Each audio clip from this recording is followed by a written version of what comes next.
Hi வணக்கம். உங்க பெர்சனோட அடுத்த கட்ட ஆக்ஷன் என்ன? உங்கள நோக்கி என்ன ஆக்ஷன் எடுக்க போறாங்கன்னு சொல்லிட்டு இந்த ரீடிங்கில பார்க்கலாம். என் சேனல சப்போர்ட் பண்ற எல்லாருக்கும் ரொம்ப நன்றி. தொடர்ந்து சப்போர்ட் பண்ணிட்டே இருங்க. ஓகேவா? கமெண்ட் செக்ஷன்ல நெறைய டிப்ஸ் கேட்குறீங்க. என்னோட ரிலேஷன்ஷிப்பை கரெக்டாக கொண்டு போகிறதுக்கு நிறைய டிப்ஸ் கேட்குறீங்க. ஆக்சுவலாக இது ஜென்ரல் ரீடிங். இது ஒரு சிலருக்கு பொருந்தும், ஒரு சிலருக்கு பொருந்தாமலேயும் இருக்கும். உங்களுக்கு டீட்டெயிலான எக்ஸ்பிளைன் கொடுக்கணுன்னா நீங்கள் பர்சனல் ரீடிங் எடுத்து தான் ஆகணும். நான் என்னோட அதுக்காக நான் சொல்லலை. உங்களுக்கு கரெக்டான என்ன போகுது, என்ன நடக்குதுன்னு சொல்லி நீங்கள் தெரிஞ்சுக்கணுன்னா ஒரு பர்சனல் ரீடிங் எடுத்து தான் ஆகணும். ஸோ யாருக்காச்சும் பர்சனல் ரீடிங் வேணும்னா இன்ஸ்டா ஐடியை ஃபாலோ பண்ணுறேங்க. டைரக்ட் மெசேஜ் பண்ணுங்கள். ஓகேவா? இப்போ ரீடிங்ஸ்குள்ளே போகலாம். உங்கள் பர்சனோட நெக்ஸ்ட் ஆக்ஷன், அடுத்தது உங்களை நோக்கி அவங்க என்ன மாதிரியான ஒரு ஆக்ஷன் எடுக்க போகிறாங்கன்னு சொல்லிட்டு இந்த ரீடிங்கில் பார்க்கலாம். ஓகேவா? உங்களை நோக்கி ஏதாவது ஒரு ஆக்ஷன் எடுப்பாங்களா இல்லையான்னு சொல்லிட்டு பார்க்கலாம். இது நோ கான்டாக்ட். நோ கான்டாக்டில் இருக்கிறவங்க, பிரேக்கப் ஆனவங்க, கான்டாக்ட் சுத்தமாகவே இல்லாதவங்க, லெஸ் கான்டாக்டில் இருக்கிறவங்க, அந்த மாதிரி உள்ளவங்க இந்த ரீடிங்ஸை பார்க்கலாம். மேரேஜ் ஆனவங்களும் செப்பரேட் ஆனவங்களும் இந்த ரீடிங்ஸை பார்க்கலாம். ஓகேவா?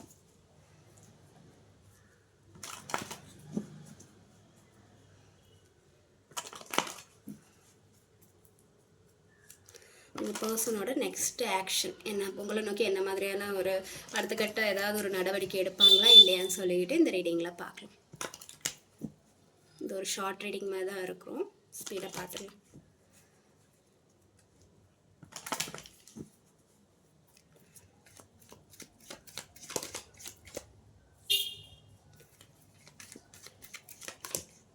ஓகே ஓகே உங்கள் பர்சன் ஒரு ஆக்ஷன் எடுக்கிற மாதிரி தான் இருக்குது. நீங்கள் ஆக்ஷன் எடுக்கலைனாலும், நீங்கள் அடுத்துக்கிட்ட ஏதாவது ஒரு நடவடிக்கை எடுக்கலைனாலும், உங்கள் பர்சன் ஏதாவது இந்த ரிலேஷன்ஷிப் குறித்து ஏதாவது ஒரு நல்ல மூவ் கொடுக்கணும், ஒரு அடுத்த கட்டத்துக்கு எடுத்துகிட்டு போகணுன்னு அப்படி தான் நினைக்கிறாங்க. பட் ஏதோ ஒரு சுச்சுவேஷனால் அவங்க இன்னும் ஆக்ஷன் எடுக்க முடியாமல் இருக்கிறாங்க. ஆனால் சடனாக ஏதாவது ஒரு ஆக்ஷன் எடுக்கிறதுக்கு நிறைய சான்சஸ் இருக்குது. ஏன்னா எல்லா பொறுப்பையும் அவங்க ஏற்றுக்கணும்னு நினைக்கிறாங்க. சுற்றி இருக்கிற எல்லா ப்ராப்ளத்தையும் சால்வ் பண்ணிக்கிட்டு எல்லா சுச்சுவேஷனும் மாற்றணும், எல்லாத்துக்கும் நம்ம பொறுப்பேற்றுக்கணும்னு சொல்லிட்டு அவங்க பர்சன் நினைக்கிறாங்க. பட் இப்போ ஏதோ ஒரு சுச்சுவேஷனால் எந்த ஒரு ஆக்ஷன் எடுக்க முடியாமல் அவங்க உட்காந்துருக்காங்க. பட் சடனாக பார்த்தீங்களா, சடனாக ஒரு ஆக்ஷன் எடுக்கிறதுக்கு வாய்ப்பு நிறையவே இருக்குது. பார்த்தீங்களா, உங்களை நோக்கி ஏதாவது ஒரு மெசேஜ் கொடுக்குறதா இருந்தாலோ இல்லை ஏதாவது ஒரு காலோ டெக்ஸோ அடுத்த கட்டத்துக்கு இந்த ரிலேஷன்ஷிப்பை கொண்டுட்டு போகிறதுக்கு உங்கள் பர்சன் ரெடியாக தான் இருக்காங்க. பட் உங்கள் பர்சன் அடுத்த கட்ட முடிவு எடுக்காத அளவுக்கு நிறைய பேர் ப்ராப்ளம் பண்ணிகிட்ருக்காங்க. இந்த ரிலேஷன்ஷிப் கரெக்டாக கொண்டு போகாத, அடுத்த ஸ்டெப்புக்கு கொண்டு போகாத அளவுக்கு தடுக்கிறதுக்கு இங்கே நிறைய பேர் அகெயின்ஸ்டாக இருக்கிறாங்க. பட் இதெல்லாம் தாண்டி தான் உங்கள் பர்சன் ஏதாவது ஒரு ஆக்ஷன் எடுக்கிற மாதிரி இருக்கும். ஓகேவா? ஏன்னா நிறைய பேர் இந்த ரிலேஷன்ஷிப்புக்கு அகெயின்ஸ்டாக இருக்கிறாங்க. இன்னொன்று, உங்கள் 2 பேர்த்துக்குள்ளே நிறைய மிஸ் அண்டர்ஸ்டாண்டிங் இருக்குது. ஸோ அதனால தான் எந்த மாதிரியான ஒரு ஆக்ஷன் எடுக்க முடியாத அளவுக்கு உங்கள் பர்சன் இப்போதைக்கு கொஞ்சம் எல்லாத்தையும் ஸ்டாப் பண்ணி வச்சுருக்க மாதிரி இருக்குது. பட் ஃப்யூச்சரில் ஏதாவது ஒரு ஸ்டெப் எடுக்கலாம். நீங்கள் இதில் பார்க்குற ஃபீமேல் பர்சன் எப்போ ஆக்ஷன் எடுப்பாங்கன்னு சொல்லிட்டு வெயிட் பண்ணிகிட்டு இருக்கீங்க. ஃபீமேல் பர்சன்,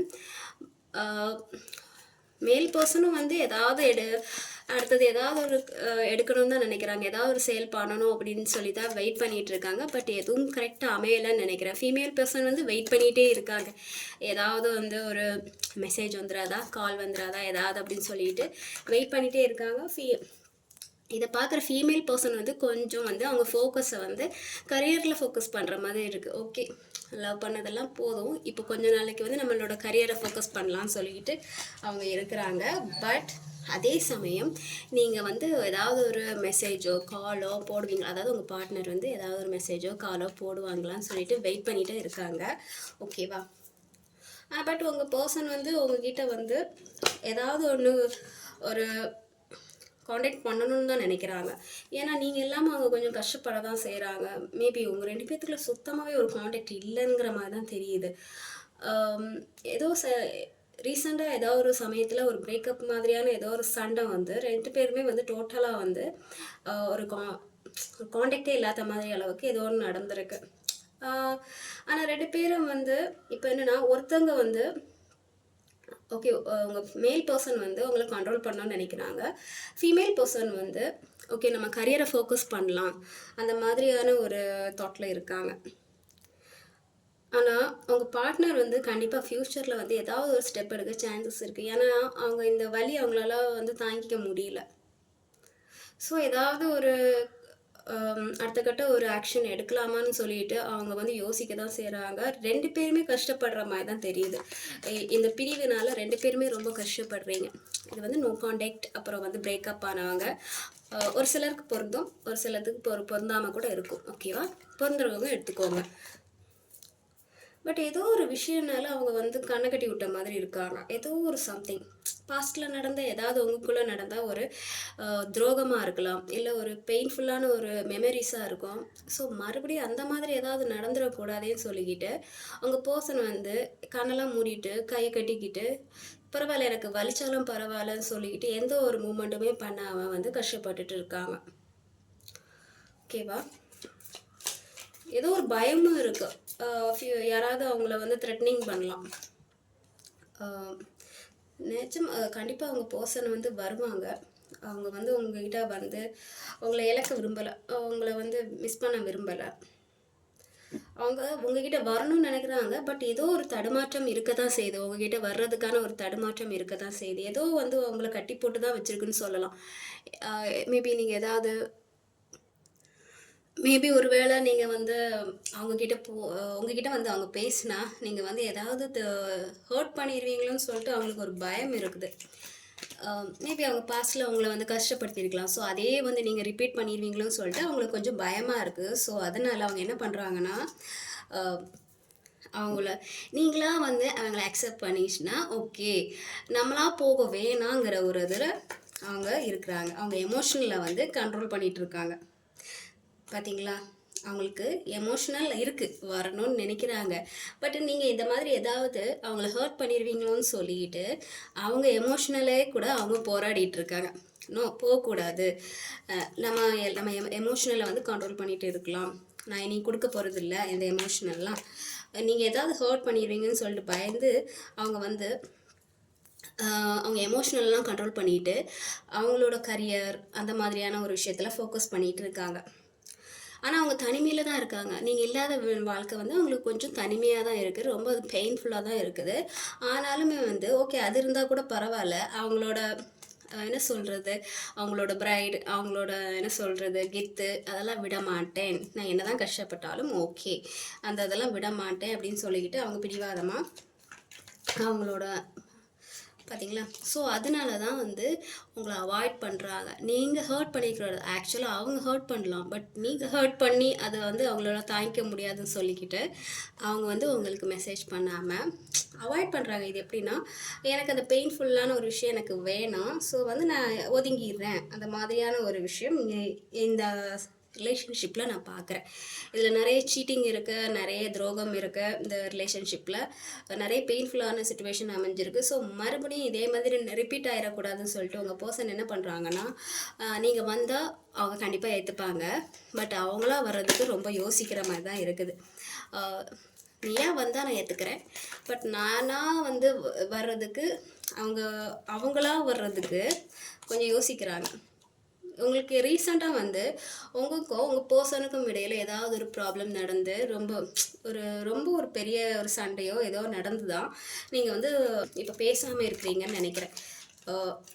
பட் இந்த ரிலேஷன்ஷிப்பில் மேபி ஒரு ட்ரான்ஸ்ஃபர்மேஷன் வர்றதுக்கான ஓகே இல்லை. அதனால தான் இப்போ ரீசெண்டாக உங்கள் ரிலேஷன்ஷிப்பில் ஏதோ நடந்திருக்கு, ஒரு சண்டை அந்த மாதிரியான ஏதோ ஒரு விஷயம் நடந்திருக்கு. ஸோ அதனால தான் உங்கள் பர்சன் ஓகே மேபி ஃபேமிலியால் கூட இருக்கலாம். உங்கள் பர்சனும் வந்து உங்ககிட்ட வர விடாமல் தடுக்கிறது வந்து மேபி அவங்க ஃபேமிலியாக இருக்கலாம், மேபி நீங்கள் 2 பேரும் வேறு கேஸ்ட்டாக இருக்கலாம், ஏதாவது ஒரு சம்திங் ஒரு 2 பேத்துக்குள்ள வித்தியாசம் இருக்கலாம். அது அவங்க ஃபேமிலியில் அவங்க வந்து இதில் தலையிடுறாங்க. மேபி ஒரு சிலருக்கு நான் சொல்கிறது பொருந்தும். எப்படின்னா, நீங்கள் லவ் பண்ணுற பர்சன் வந்து ஏற்கனவே மேரேஜ் ஆனவங்களாக இருக்கலாம். இது வந்து ஒரு சிலருக்கு தான் பொருந்தும். இன்னொரு டைப் ஆஃப் பீப்புள் எப்படின்னா, உங்கள் 2 பேர் லவ் சேரக்கூடாதுன்னு சொல்லிக்கிட்டு, இல்லை உங்கள் பர்சனுக்கு ஒரு பயம் இருக்கலாம். நம்ம லவ் வந்து வீட்டில் அக்செப்ட் பண்ண மாட்டாங்க அப்படின்னு சொல்லிட்டு உங்கள் பர்சனுக்கு வந்து ஒரு பயம் இருக்கும். அதனால தான் அவங்கள வந்து அவாய்ட் பண்ணுறாங்க. ஸோ அதனால தான் இந்த ஒரு தடுமாட்டம் இருந்துகிட்டே இருக்குது. எப்படி நம்மளுக்கு ஒரு வீட்டில் அக்செப்ட் பண்ணுவாங்களா, அவங்க வீட்டில் அக்செப்ட் பண்ணுவாங்களா அப்படின்னு சொல்லிட்டு ஒரு டைப் ஆஃப் பீப்புள். இன்னொரு டைப் ஆஃப் பீப்புள் என்னென்னா, நீங்கள் வந்து மேரிடான பர்சன் இருந்தால் அவங்களுக்கு டிவோர்ஸ் கிடைக்கிறது வந்து கொஞ்சம் வந்து ஒரு கிரிட்டிக்கலான ஒரு விஷயமா இருக்கும். அதனால் இது நடக்குமா, இவ்வளோ ப்ராப்ளத்தை நம்ம ஃபேஸ் பண்ணணுமா அப்படின்னு சொல்லிக்கிட்டு அவங்க கொஞ்சம் தடுமாற தான் செய்கிறாங்க. பார்த்தீங்களா, ஏற்கனவே வந்து மேபி ஒரு சிலருக்கு வந்து இந்த மேரேஜ் ஆனவங்களாக இருக்கலாம். அதான் சொல்கிறேன், 2 பேர் இருக்கிற மாதிரி தெரியுது. நான் வந்து ட்ரையாங்கிள் லவ்னு சொல்லலை, 2 ஆப்ஷன் இருக்கிற மாதிரி தெரியுது. ஸோ வந்து நம்ம இவ்வளோ ப்ராப்ளத்தை ஆமாம், இவ்வளோ ப்ராப்ளத்தை வந்து நம்ம ஃபேஸ் பண்ணணுமாங்கிற ஒரு பயம் இருக்குது. அதனால தான் வந்து ஓகே, நம்ம அந்த மாதிரியே பழைய விஷயத்துல பெயின்ஃபுல்லாகவே இருந்தாலும் பரவாயில்ல, நான் வந்து அப்படியே இருந்துட்டு போயிடுறேன்னு சொல்லிக்கிட்டு அவங்க பர்சன் வந்து அந்த மாதிரியே மூவ் ஆன் ஆகிட்டு இருக்காங்க. ஸோ ஆனால் ஒரு ஃப்யூச்சரில் ஒரு சான்சஸ் இருக்குது. ஒரு ஃப்யூச்சரில் வந்து அவங்க வந்து ஒரு அடுத்த கட்ட ஆக்ஷன் எடுக்கலாம்னு நினைக்கும் போது அவங்களுக்கு தடங்களாக வர்ற விஷயம் என்னென்னா, இதுதான், நீங்கள் ஹர்ட் பண்ணிடுவீங்களோ, இல்லை வீட்டில் ஒத்துக்க மாட்டாங்களா, இந்த மாதிரியான, இல்லை டிவோர்ஸ் கிடைக்காதா, அந்த மாதிரியான ஒரு சுச்சுவேஷன் ரொம்ப பயமாக இருக்குது. ஸோ அந்த விஷயத்தெல்லாம் என்னால் தாங்கிக்க முடியாதுன்னு சொல்லிக்கிட்டு அவங்க ப்ராக்டிக்கலாக யோசிக்கிறாங்க. எமோஷ்னலாக யோசிச்சு இருந்தது போதும், ப்ராக்டிக்கலாக இந்த ரிலேஷன்ஷிப் வந்து வின் ஆகுமா அப்படின்னு சொல்லிக்கிட்டு அவங்களுக்கு ஒரு குழப்பமான ஒரு மனநிலையில் இருக்குது. அதனால அவங்க என்ன பண்ணுறாங்கன்னா, சரி நான் அந்த வலியோடையே இருந்துட்டு போகிறேன், எனக்கு இந்த ரிஸ்க் வேணான்னு சொல்லிக்கிட்டு அவங்க ஒதுங்கிட்டு அவங்கள கன்ஃபியூஸ் பண்ணிக்கிறாங்க, ரொம்ப ஃபீல் பண்ணிக்கிறாங்க. என்ன பண்ணுறதுன்னு தெரியாமல் குழப்பமான ஒரு மனநிலையில் இருக்கிறாங்க. ஆனாலும் வெளி தோற்றத்தில் வந்து ஆக்சுவலாக அவங்க பர்சன் வந்து அவங்களோட கெத்தை விடுற மாதிரி இல்லை. நீங்கள் போய் பேசினா கன்ஃபார்ம் பேசுவாங்க, பட் அவங்க வந்து பேசுகிற மாதிரி இல்லை. சில விஷயம், ஒரு ஈகோத்தனமான ஒரு விஷயம் இருக்குது, ஈகோ இருக்குது, ஃபேமிலி ப்ராப்ளம் இருக்குது, இது செட் ஆகுமா நடக்குமாங்கிற ஒரு பயம் இருக்குது. ஸோ இதெல்லாம் நம்ம எப்படி ஃபேஸ் பண்ண போகிறோம்? இதெல்லாம் ஃபேஸ் பண்ணியும் வந்து ஏதாவது தப்பு நடந்துருச்சுன்னா, ஸோ அதனால் வந்து நான் வந்து இப்படியே இருக்கேன், எனக்கு அது வலியாக இருந்தால் கூட பரவாயில்ல, நான் இந்த மாதிரியே மூவ் ஆன் ஆகுறேன் அப்படின்னு சொல்லிக்கிட்டு அவங்க பர்சன் வந்து நீங்கள் வந்து நீங்களாக போய் பேசும்போது அதை அவாய்ட் பண்ணுறாங்க. இல்லை எனக்கு இது வேணாம் அப்படின்னு சொல்லி கண்டுக்காத மாதிரி இருக்காங்க. காரணம் இதுதான், இது வந்து பாசிபிளா இல்லையா அப்படின்னு சொல்லிட்டு அவங்களுக்கு இது நடக்குமா, எதுக்கு இது தேவையில்லாத ஒரு ரிஸ்க் எடுக்கணும் அப்படிங்கிற ஒரு மனப்பான்மை. ஸோ அதனால தான் உங்கள் பர்சன் வந்து உங்களை கண்டுக்காமல் இருக்காங்க. ஸோ உங்கள் பர்சன் வந்து உங்களை நோக்கி அடுத்த ஸ்டெப் எடுப்பாங்களான்னு கேட்டிங்கன்னா, இப்போதைக்கு கொஞ்சம் அவங்க யோசனை பண்ணிட்டு தான் இருக்காங்க. ஓகே, ஃப்யூச்சரில் உங்களை நோக்கி ஏதாவது ஒரு ஸ்டெப் எடுக்கிறதுக்கு ஒரு சான்சஸ் இருக்குது. ஆனால் இப்போதைக்கு அவங்க வந்து சில விஷயத்தெல்லாம் ஃபேஸ் பண்ணுற மாதிரி தெரியுது. அவங்க ஃபேமிலி இஷ்யூஸஸ், கொஞ்சம் குழப்பமான ஒரு மனநிலை, ஏற்கனவே பாஸ்டில் நடந்த சில வந்து ஒரு மோசமான நிகழ்வு, துரோகம், இந்த மாதிரியெல்லாம் நிறைய விஷயம் இருக்குது. ஸோ அந்த விஷயத்துலாம் தான் அவங்க கொஞ்சம் வெளியே வரணும், அவங்க ஹீல் ஆகணும். அப்புறம் தான் வந்து அடுத்த ப்ராசஸிங்கே நடக்கிற மாதிரி இருக்குது. ஓகேவா, அது வரைக்கும் இந்த சிச்சுவேஷன் வந்து கொஞ்சம் வந்து தடைப்படுற மாதிரி தான் இருக்குது. ஓகேவா, ஆனால் ஃப்யூச்சரில் ஒரு சிலருக்கு வந்து அவங்க அடுத்த கட்ட நடவடிக்கை இந்த ரிலேஷன்ஷிப்பை வந்து ஒரு நல்ல விதமாக கொண்டு போகிறதுக்காக அவங்க ஏதாவது ஒரு ஸ்டெப் எடுப்பாங்க. பட்டு இந்த ரீடிங்கில் நான் நிறைய பார்க்குறேன், இதில் நிறைய ஒரு ப்ராப்ளம் வர்ற மாதிரி தான் இருக்குது. உங்களுக்கு அகெயின்ஸ்டாக சில பேர் இருப்பாங்கன்னு நினைக்கிறேன். ஸோ அவங்கக்கிட்ட இருந்துலாம் வந்து இந்த ரிலேஷன்ஷிப்பை காப்பாற்றணும். ஸோ அதுக்காக வந்து அவங்க கொஞ்சம் சில விஷயங்கள்லாம் பண்ண வேண்டியது இருக்குது. அதுக்கப்புறம் தான் வந்து உங்ககிட்ட வந்து அப்ரோச் பண்ணுற மாதிரியான ஒரு சிச்சுவேஷன் இருக்கும். சரியா, ஸோ இப்போதைக்கு உங்கள் பர்சன் வந்து சில விஷயத்த முடிக்கிற மாதிரி இருக்குது. அதுக்கப்புறம் தான் உங்ககிட்ட வந்து பேசுவாங்க. ஓகேவா, இதுதான் வந்து உங்கள் பர்சனோட கரண்ட் சிச்சுவேஷன். அவங்க அடுத்த ஆக்ஷன் எடுப்பாங்களா இல்லையாங்கிறதுக்கான ரீடிங். ஓகேவா, டேக் கேர், பாய்.